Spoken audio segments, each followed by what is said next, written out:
आज अब बैठ जाइए, सब लोग बैठ जाइए।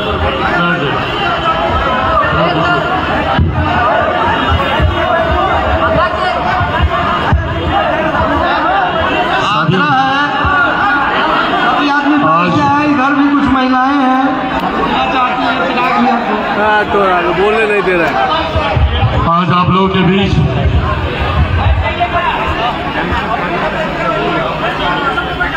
पीछे पीछे हो जाइए। साथियों, आज साल का वही दिन है जिसको हम लोग हर साल खूब धूमधाम, हर्षोल्लास, खुशी के साथ हम लोग मनाने का काम करते थे। मेरे नेता, मेरे पिता, उनका जन्मदिन यकीनन एक पुत्र होने के नाते मेरे जीवन का सबसे महत्वपूर्ण दिन रहा। पर मैं इस बात को भी पूर्ण विश्वास के साथ कह सकता हूं कि मेरे नेता को आप सब ने अपना पिता, अपना भाई, अपना साथी माना। आप सबके लिए भी ये दिन उतना ही महत्वपूर्ण रहा है जितना उनका पुत्र होने के नाते इस दिन का महत्व मेरे लिए रहा।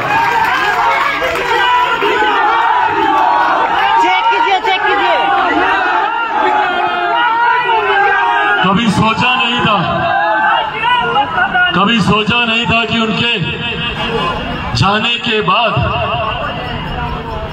उनकी गैर मौजूदगी में इस दिन को इस तरीके से मनाना पड़ेगा। पूरे साल हिम्मत बांध के रखता हूं और ये हिम्मत भी मुझे मेरे पिता ही देते हैं और मेरी माँ देती है। पूरे साल हिम्मत बांध के रखता हूं, पर साल के कुछ ऐसे दिन हैं जहां चाह कर भी हिम्मत जवाब देती है, गला भर आता है।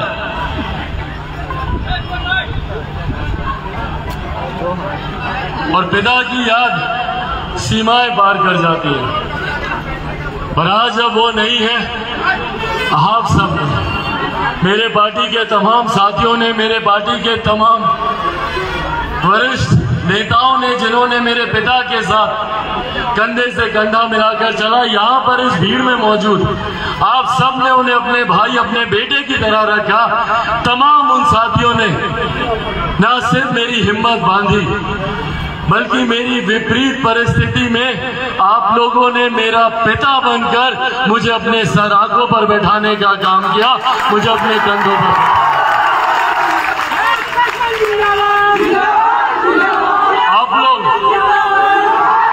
आप लोग नहीं होते तो संभवतः मैं मेरे पिता के जाने के बाद टूट जाता। आप लोगों ने अगर मुझे नहीं संभाला होता तो संभवतः मैंने अपनी हिम्मत खो दी होती। मेरे पिता के जाने के बाद एक के बाद एक जिस तरीके से घटना चक्र चला, परिवार में कुछ महत्वाकांक्षी लोगों ने अपनी व्यक्तिगत महत्वाकांक्षाओं के लिए परिवार को तोड़ने का काम किया, पार्टी को तोड़ने का काम किया। ऐसी परिस्थिति में आप लोगों ने मुझे, मेरे परिवार को संभालने का काम किया। और आज मैं गर्व से कह सकता हूं, और ये मैं सिर्फ अपने लिए नहीं, मेरे पिता के लिए भी यही सत्य था, पर आज मैं गर्व से कह सकता हूं कि मेरे पिता के जाने के बाद मुझे आप लोगों ने जिस तरीके से संभाला, आज चिराग पासवान का अंश मेरे रूह का एक एक हिस्सा, मेरे लहू का एक एक कतरा सिर्फ और सिर्फ आपकी वजह से।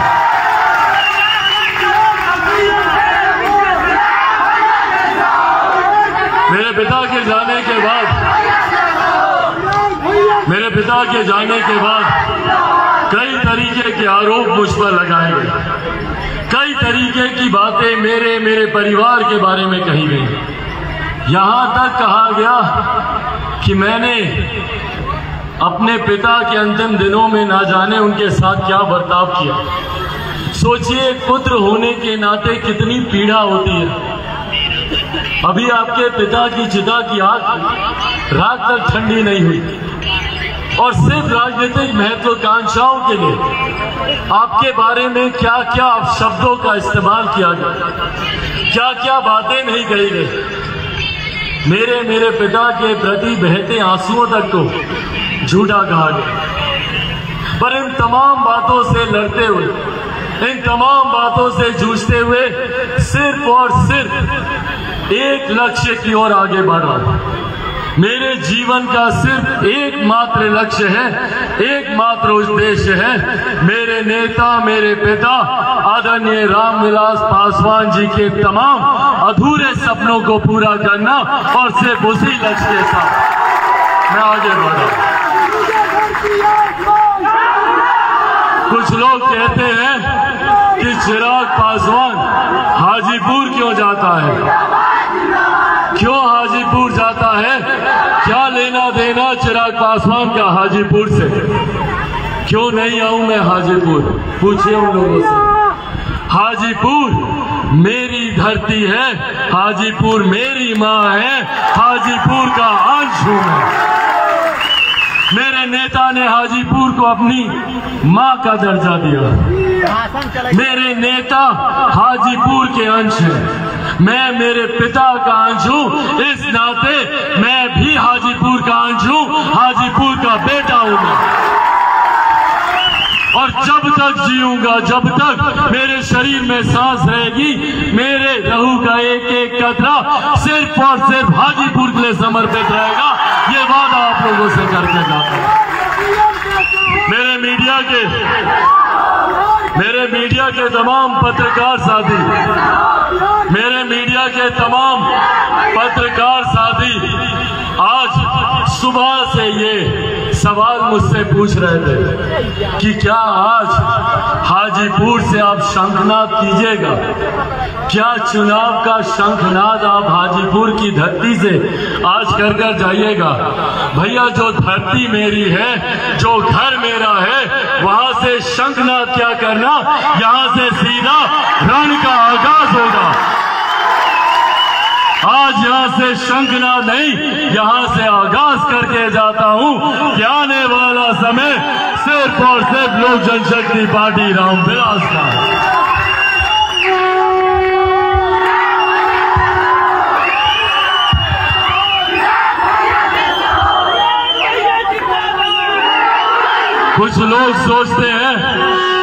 कुछ लोग सोचते हैं कि चिराग पासवान हाजीपुर जाएगा तो क्या कर लेगा। जो प्यार इसके पिता को मिला वो हाजीपुर में इसको थोड़ी मिलेगा।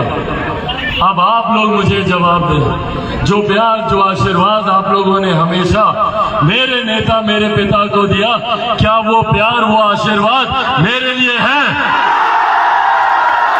वही आशीर्वाद है ना, वही प्यार है। साथियों, बदले में मैं भी वादा करके जाता हूं, मेरे नेता, मेरे पिता ने हाजीपुर के लिए जितना किया उससे 2 कदम आगे ही आप मुझे पाएंगे। मेरे प्रयासों में कभी जिंदाबाद, धरती गूंजे आसमान। साथियों, मेरे पिता ने पूरा जीवन समर्पित किया हाजीपुर के लिए, बिहार के लिए। मुझे कहने गिनाने की जरूरत नहीं है कि हाजीपुर की धरती के लिए उन्होंने क्या क्या किया। Zonal office, CPAT, NIPER, hotel management, मुझे कुछ यहाँ पर गिनाने की जरूरत नहीं है। बस सिर्फ ये विश्वास आप लोगों को दिलाता हूँ कि आज जो कुछ भी चिराग पासवान है, बल्कि रामविलास पासवान, उनकी भी पहचान हाजीपुर से थी। देश में ही नहीं, दुनिया में अगर लोग रामविलास पासवान जी को जानते थे तो हाजीपुर की वजह से जानते थे, और हाजीपुर को जानते थे तो रामविलास पासवान जी की वजह से जानते थे। मेरे लिए ये गर्व की बात है, मेरे लिए ये गर्व की बात है कि मैं एक ऐसे नेता का पुत्र हूँ। मुझे एक ऐसे पिता ने जन्म दिया जिन्होंने पूरा जीवन जात पात धर्म मजहब से उठकर समाज के हर उस गरीब शोषित वंचित वर्ग के लिए काम करने का उन्होंने प्रयास किया, जो अभी भी आजादी के 75 साल के बाद भी पंक्ति पर अंतिम पायदान पर खड़ा है। उस व्यक्ति को आगे लेकर जाने का प्रयास हमारे नेता मेरे पिता आदरणीय रामविलास पासवान जी ने किया। उन्हीं के नक्शे कदमों पर आगे चलते हुए मैं भी एक ईमानदार प्रयास कर रहा हूं अपने प्रदेश को आगे लेकर जाने का। मेरे लिए ये तकलीफ होती है, मुझे चिंता होती है मुझे इस बात की कि आजादी के 75 साल के बाद आज भी क्यों हमारा प्रदेश पिछड़ा प्रदेश कहलाता है। आज भी क्यों हमारे प्रदेश में वो सुख सुविधाएं नहीं है जो दूसरे राज्यों में। दिल्ली में मैं रहा हूं, बंबई में मैंने काम किया, पर आज तक मैंने कभी नहीं सुना कि कोई दिल्ली का लड़का बिहार आता हो शिक्षा के लिए, रोजगार के लिए। आप लोगों ने सुना क्या? बंबई से कभी कोई लड़का या लड़की बिहार आया है रोजगार के लिए? तो भैया क्यों? और ये सवाल पूछना बनता है, क्यों सिर्फ हम बिहारियों को ही दूसरे प्रदेश जाना पड़ता है शिक्षा के लिए, रोजगार के लिए?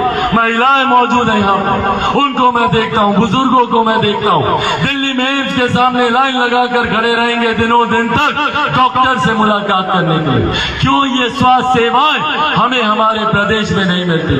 आज जो लोग बिहार की सत्ता में बैठे बिहार के विकास के दावे भरते हैं, पूछिए इन लोगों से। और ये जरूरी है इस बात का आकलन हम लोग को करना। पूछिए इन लोगों से, भैया पिछले 33 साल अगर हम लोगों ने आप पर नहीं तो और किस पर विश्वास किया? आज जो बिहार में सरकार है, पिछले 33 सालों से बिहार में यही सरकार है, यही लोग और इन्हीं गठबंधन के घटक दल के लोग बिहार में मुख्यमंत्री। हमारे खुद के अपने मुख्यमंत्री नीतीश कुमार जी पिछले 18 साल से लगातार निरंतरता में बिहार के मुख्यमंत्री रहे। क्या कहे थे मुख्यमंत्री जी 2005 में जब वो प्रदेश के मुख्यमंत्री बने थे? उस वक्त उन्होंने कहा था कि मेरा सपना है कि जितने लोग बिहार से पलायन कर कर गए हैं उन सब लोगों को अपने प्रदेश वापस लेकर आए। सोचिए, जो मुख्यमंत्री 18 सालों में अपने सपने को पूरा नहीं कर पाए, वो हम लोगों के सपने को क्या पूरा करेगा? ये सवाल मुख्यमंत्री नीतीश कुमार जी से पूछिए।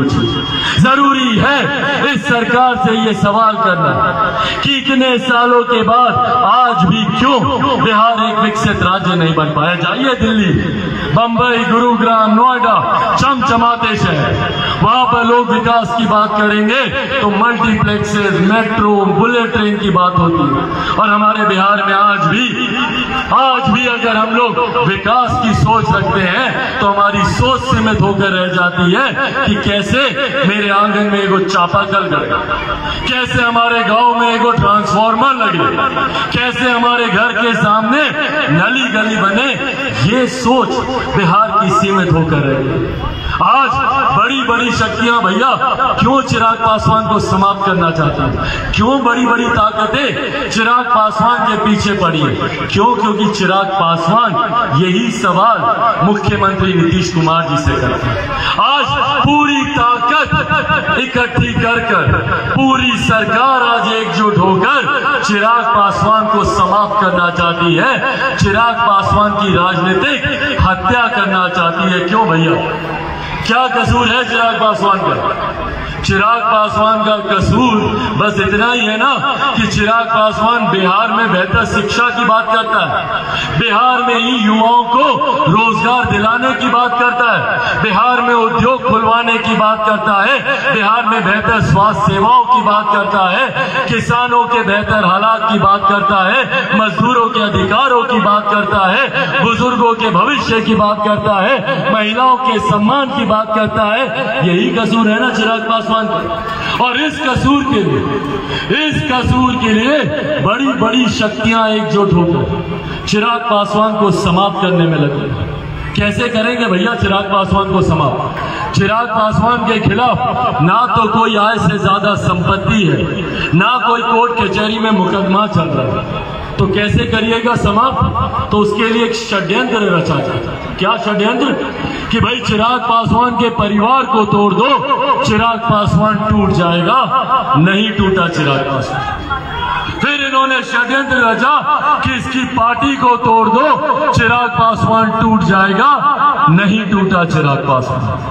फिर षड्यंत्र रचा गया कि चिराग पासवान को इसके घर से इसका सामान, इसकी माँ, इसकी बूढ़ी नानी जो आज इस दुनिया में भी नहीं है, उसके साथ सड़क पर फेंक दो, चिराग पासवान टूट जाएगा। नहीं टूटा चिराग पासवान, क्योंकि जो लोग सोचते हैं कि चिराग पासवान इन बातों से टूट जाएगा, वो लोग भूल जाते हैं कि चिराग पासवान शेर का बेटा है, रामविलास पासवान का बेटा है।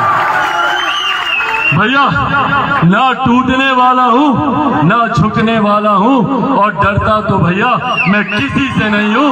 जितनी ताकत आजमानी है आजमान है, जितनी ताकत मुख्यमंत्री नीतीश कुमार जी को आजमानी है। पर जब तक बिहार को विकसित राज्य नहीं बना लो, सर पे कफन बांध के निकला हूं, जब तक बिहार को विकसित राज्य नहीं बना दूंगा, तब तक मैं भी चैन की सांस नहीं। भाई मेरी रगों में एक ऐसे नेता का खून है जिन्होंने पूरा जीवन अपने समाज, अपने प्रदेश, अपने देश को आगे लेकर जाने का काम किया। आज जितने लोग मोबाइल फोन पर वीडियो रिकॉर्डिंग, फोटो खींचना, खबरें सुनने का काम करते हैं, ये देन हमारे नेता, हमारे पिता आदरणीय रामविलास पासवान जी की। जब वो संचार मंत्री थे उस वक्त उन्होंने कहा था, और विपक्ष ने काफी आलोचना की, उस वक्त हमारे नेता ने कहा था कि हम एक ऐसे दिन की कल्पना करते हैं जब ये मोबाइल फोन हर रिक्शा वाला, हर ठेला वाला के हाथ में होगा, बैगन के भाव मोबाइल फोन बिकेगा। ये सोच हमारी,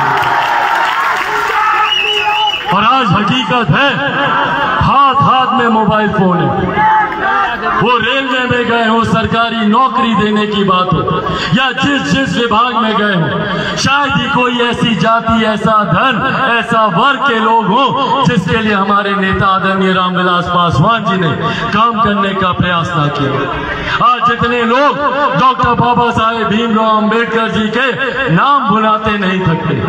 सोचिए, मैं 2 बार का सांसद हूं, मैं कल्पना नहीं कर सकता कि जिन्होंने हमारे संविधान की रचना की, उनकी एक तस्वीर तक भारत की संसद में नहीं थी।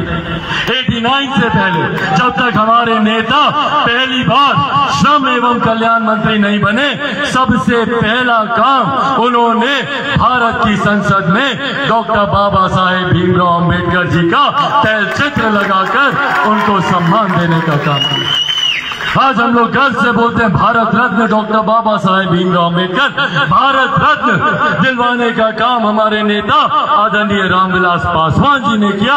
उनके जन्म दिवस पर छुट्टी की घोषणा करवाने का काम हमारे नेता आदरणीय रामविलास पासवान जी ने किया। आज जितना लोग पिछड़ा, अति पिछड़ा की राजनीति करते नहीं थकते, सबसे पहले पिछड़ा वर्ग से आने वाले लोगों को संवैधानिक अधिकार, मंडल कमीशन लागू करवाने का काम हमारे नेता आदरणीय रामविलास पासवान जी ने किया, जिसकी वजह से आज भी समाज का एक बड़ा वर्ग अपने अधिकारों की वजह से आगे बढ़ने का काम कर रहा है। प्रॉफेट मोहम्मद साहब के जन्म दिवस पर छुट्टी की घोषणा करना हो, 9 बुद्धों को आरक्षण देने की बात हो, या ऊंची जाति से आने वाले गरीब वर्ग के लोगों को 10% के आरक्षण की मांग और उसको लागू करवाने का काम हो, ये तमाम कार्य हमारे नेता आदरणीय रामविलास पासवान जी के द्वारा किए गए। ये तमाम बातें आज आप लोगों के बीच साझा करने का एकमात्र उद्देश्य है। मैं चाहता हूं कि हमारे नेता की उपलब्धियां, उनके द्वारा किए गए कार्य बिहार के हर एक घर, हर एक व्यक्ति तक पहुंचे। बिहार की युवा पीढ़ी के लिए जानना जरूरी है। आज अगर हमारे नेता अपने स्वास्थ्य की चिंता करते तो संभवतः वो आज हमारे बीच होते। मैं बात कर रहा हूं कोरोना काल की, जब लॉकडाउन लगा था, हमारे नेता उस वक्त खाद्य मंत्री थे। उस वक्त उनको वो तस्वीरें विश्लेषित करती थी जिसमें हजारों किलोमीटर की यात्रा कर बिहार, उत्तर प्रदेश, झारखंड के लोग बंबई से, दिल्ली से पैदल यात्रा करके बिहार आने के लिए मजबूर थे। उस वक्त हमारे नेता की खुद की तबीयत खराब थी, पर उन्होंने अपने स्वास्थ्य की चिंता ना करते हुए दिन रात एक ऐसी योजना के निर्माण में अपना ध्यान दिया जिसकी वजह से जो लोग हजारों किलोमीटर की यात्रा करके भूखे प्यासे अपने घर आने के लिए मजबूर हैं, उनको थोड़ी सी सहूलियत मिली।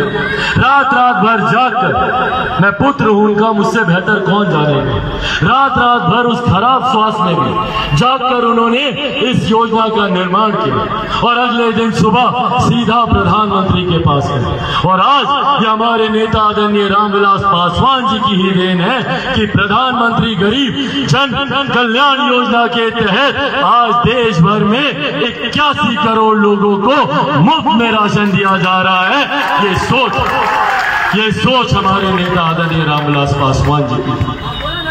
जिस व्यक्ति ने अपनी चिंता नहीं की, दिन को दिन नहीं समझा, रात को रात नहीं समझा, दिन रात एक किया, अपने जीवन के 50 साल से ज्यादा, 5 दशक से ज्यादा सक्रिय राजनीति में और दिन रात लोगों की सेवा में बिताया।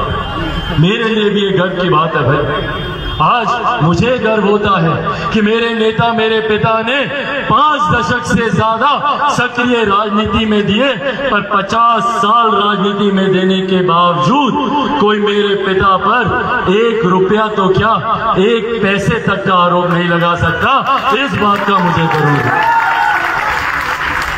ये हमारे नेता आदरणीय रामविलास पासवान जी की सोच थी। और अपने जीवन के अंतिम दिनों जब वो अस्पताल में भी थे, उस वक्त भी जाते जाते वो विकसित बिहार की नींव तैयार करके गए। अपने जीवन के आखिरी दिनों में भी अस्पताल के उस बिस्तर पर बैठकर भी कागज कलम लेकर एक विकसित बिहार उनके जाने के बाद कैसे तैयार हो उसका पूरा ढांचा तैयार करके गए, जिसको आज हम लोग गर्व से बिहार फर्स्ट, बिहारी फर्स्ट के नाम से जानते हैं। और ये बिहार फर्स्ट, बिहारी फर्स्ट धरातल पर उतरना जरूरी है। बिहार फर्स्ट, बिहारी फर्स्ट का घर घर तक पहुंचना जरूरी है। अगर हम लोग एक विकसित बिहार के निर्माण की कल्पना करते हैं तो बिना बिहार फर्स्ट, बिहारी फर्स्ट के धरातल पर उतरे उस विकसित बिहार के निर्माण की कभी हम लोग कल्पना नहीं कर सकते। बिहार फर्स्ट, बिहारी फर्स्ट बिहार में बेहतर शिक्षा, आईटी जॉब, आईटी सेक्टर बंद पड़ी मिले, नए शुरू करने वाले कारखानों की बात करता है। मुख्यमंत्री जी पूछिए ना इनसे क्या विजन रहा इनका, बिहार में रोजगार को लेकर क्या सोच है मुख्यमंत्री नीतीश कुमार जी की। इनकी तो सोच अपने में इतनी कंफ्यूज है। जो मुख्यमंत्री दिन रात घर घर दारू पहुंचवाने का काम करते थे, यकायक उनको ज्ञान प्राप्ति होती है और वो बिहार में शराबबंदी ले आते हैं। भाई शराबबंदी लागू करने से पहले बिहार के पंचायत गांव तक शराब की दुकान खुलवाने का काम किसने किया था, किसके द्वारा किया गया था। और उसके बाद एक रात ज्ञान प्राप्ति और उसके बाद बोलते हैं शराबबंदी करेंगे। कीजिए भैया, हम लोग भी आपका समर्थन करते हैं, पर इस तरीके से शराबबंदी कि आए दिन जहरीली शराब से हत्याएं हो रही हैं। बिहार में एक से एक तस्कर आपने खड़े कर दिए और आज शराबबंदी कानून की धाराओं के तहत जो लाखों लोग बिहार की जेलों में बंद हैं, कौन है भैया वो लोग? वो सिर्फ बिहार के गरीब वर्ग के लोग हैं, गरीब घर से आने वाले वंचित समाज के लोग हैं। कोई एक तस्कर आज तक मुख्यमंत्री नीतीश कुमार जी ने नहीं पकड़ा। आए दिन बड़े बड़े गिरोह जहरीली शराब का निर्माण बिहार के गांव में कर रहे हैं, प्रशासन की नाक के तले कर रहे हैं, पर किसी ने भी उन पर कार्रवाई करना जरूरी नहीं समझा। धड़ल्ले से शराब की बिक्री हो रही है, मिल रही है कि नहीं मिल रही है? और तो और होम डिलीवरी तक हो रही है। ये है मुख्यमंत्री नीतीश कुमार जी सुशासन बाबू की कानून व्यवस्था। जो मुख्यमंत्री समाधान यात्रा पे निकले थे ना कुछ दिन पहले, याद है ना? हाँ, कि भाई हम समाधान यात्रा पे निकले। क्या समाधान ढूंढे भैया? क्या समाधान मिला उनको? बिहार में बढ़ते अपराध का समाधान ढूंढ पाइए। आए दिन बिहार में हत्याएं हो रही हैं, आए दिन बिहार में लूटमार, डकैती, अपहरण, बलात्कार, छोटी छोटी बच्चियों के साथ दुष्कर्म करके उनके शव को नदी नाले में फेंक दिया जाता है और मुख्यमंत्री खामोशी से बैठे रहते हैं। बिहार में भ्रष्टाचार आज की तारीख में चरम सीमा पर है। ईमानदारी से मुझे जवाब दीजिएगा, बताइए बिहार के किसी भी गांव में क्या बिना घूस दिए कोई भी सरकारी काम होता है? क्या होता है कोई सरकारी काम? मैं चाहूंगा कि मीडिया के साथी ये दिखाएं हमारे मुख्यमंत्री नीतीश कुमार जी को, जो कहते हैं कि भैया जीरो टॉलरेंस है हमारा करप्शन के खिलाफ। ये टॉलरेट नहीं कर रहे करप्शन को, तो और क्या कर रहे हैं मुख्यमंत्री नीतीश कुमार जी? ना इनसे अपराध नियंत्रित होता है, ना इनसे भ्रष्टाचार नियंत्रित होता है, ना इनके बनाए गए कानून धरातल पर उतरते हैं। सोचिए, शराबबंदी में पासी समाज के लोगों को जेल में बंद किया हुआ है। ताड़ी को बोलते हैं कि ताड़ी शराब बेचने की धाराओं में है। अरे भैया, ताड़ी एक प्राकृतिक पदार्थ है, जूस है, नेचुरल जूस है, और उसको आप शराबबंदी में लाइएगा और जो ताड़ी बेच रहा है उसको आप जेल में बंद कीजिएगा। ये सोच है मुख्यमंत्री नीतीश कुमार जी की। ये समाधान ढूंढा इन्होंने शराबबंदी को धरातल पर उतारने का। आज पासी समाज के लोग सड़क पर जाएं, शिक्षक जाएं, छात्र जाएं, अभ्यर्थी जाएं, हर समस्या का समाधान मुख्यमंत्री के पास सिर्फ और सिर्फ। बताइए मुख्यमंत्री को समाधान, एकमात्र समाधान क्या है मुख्यमंत्री के पास? लाठी चलाना। बताइए, छात्र जाएगा अपने अधिकार के लिए। आप 3 साल का डिग्री का कोर्स कितने साल तक पूरा नहीं होता? 4 साल, 5 साल, 5 साल डिग्री का कोर्स चलता है। जब छात्र जाता है तो लाठी चलाई जाती है।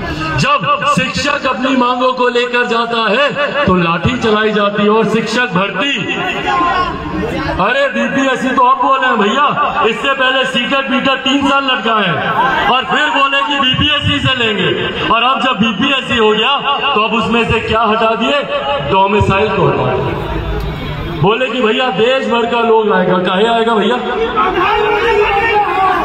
बिल्कुल सब जान रहे हैं भैया, किसी को बताने की जरूरत नहीं है, सब जान रहे हैं।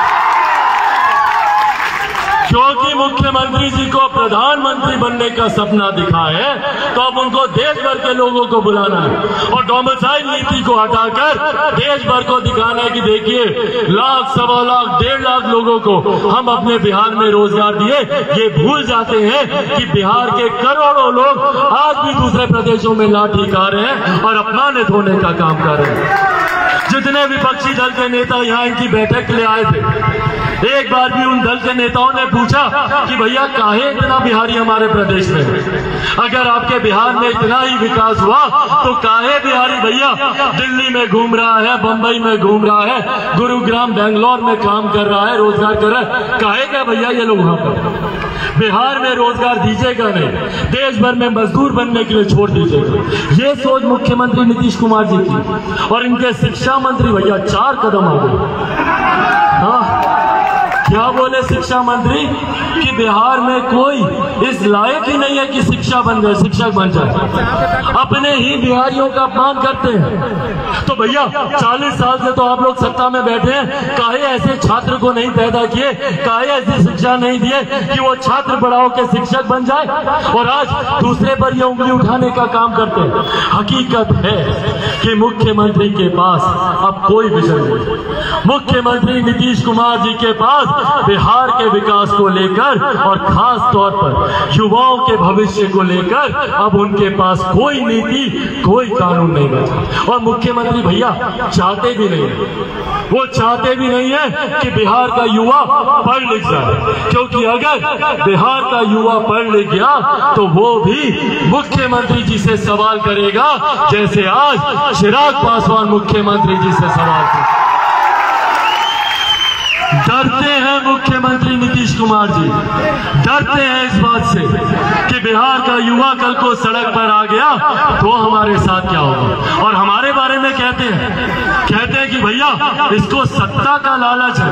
अरे भैया सत्ता का लालच अगर हमको होता तो हम 2020 का चुनाव बहुत आसान था भाई, हमको मुख्यमंत्री के सामने जाकर सिर्फ नतमस्तक होना।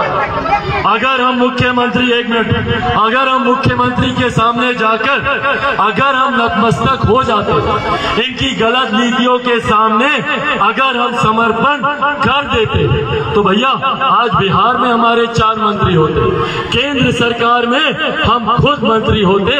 और अगर उस वक्त हम नीतीश कुमार जी के सामने झुक जाते तो उम्र भर कभी भी अपने पिता की प्रतिमा पर पुष्पांजलि नहीं दे पाते, इनसे कभी नजर नहीं मिलाते, आप लोगों से कभी नजर नहीं मिला पाते। आप लोग पूछते कि आए दिन हत्या हो रही है, क्या किया? आए दिन बिहार में लूट मार हो रही है, क्या किए? छात्रों के साथ अन्याय हो रहा है, बुजुर्गों का अपमान हो रहा है, महिलाओं का अपमान हो रहा है, ये सवाल पूछते आप लोग। पर साथियों आज ये आग्रह करने आया हूं आप लोगों से, आज ये एक आग्रह करने आया हूं।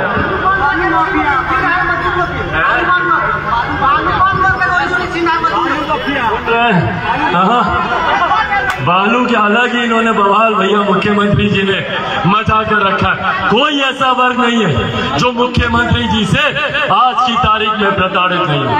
इसी के खिलाफ बिहार फर्स्ट और बिहारी फर्स्ट लड़ाई लड़ने का काम कर रहा है और मजबूती से आगे बढ़ रहा है। साथियों अपनी बातों को समाप्त करने से पहले ये वादा जहां एक तरफ आप लोगों से करता हूं कि बिहार को एक विकसित राज्य बनाऊंगा, पर वहीं मैं ये भी जानता हूं कि अकेला चिराग पासवान कुछ नहीं कर सकता। चिराग पासवान को जरूरत है तो आप सबके साथ की, आप सबके सहयोग की, आप सबको चिराग पासवान बनकर बिहार के गांव-गांव, घर-घर, संभवतः हर एक व्यक्ति के पास जाकर बिहार फर्स्ट और बिहारी फर्स्ट के बारे में बताना होगा। बोलिए, जाएंगे घर-घर? बनेंगे चिराग पासवान? दोनों हाथ उठाकर बताएं, बनेंगे चिराग पासवान? बनेंगे चिराग पासवान? बनेंगे चिराग पासवान? बनेंगे चिराग पासवान? बनेंगे चिराग पासवान? साथियों बस अपना साथ दीजिए, बदले में आप लोगों को विकसित बिहार बनाकर दूंगा, ये वादा आप लोगों से करके जाता हूं। और अंत में ये भी वादा करता हूं, जिस धरती को मेरे पिता ने अपनी मां कहा, आज उसी धरती का तिलक यहां से लगाकर जा रहा हूं और सर पे कफन बांध के जा रहा हूं कि अब जब तक अपने पिता के सपने को पूरा नहीं करूंगा तब तक मैं भी चैन से नहीं बैठूंगा, ये वादा करता हूं। और चिराग पासवान जब तक जिएगा आप लोगों के लिए जिएगा, चिराग पासवान जब मरेगा तो भी आप लोगों के लिए मरेगा, ये वादा आप लोगों से करते हैं। साथियों इस खूबसूरत कार्यक्रम में आने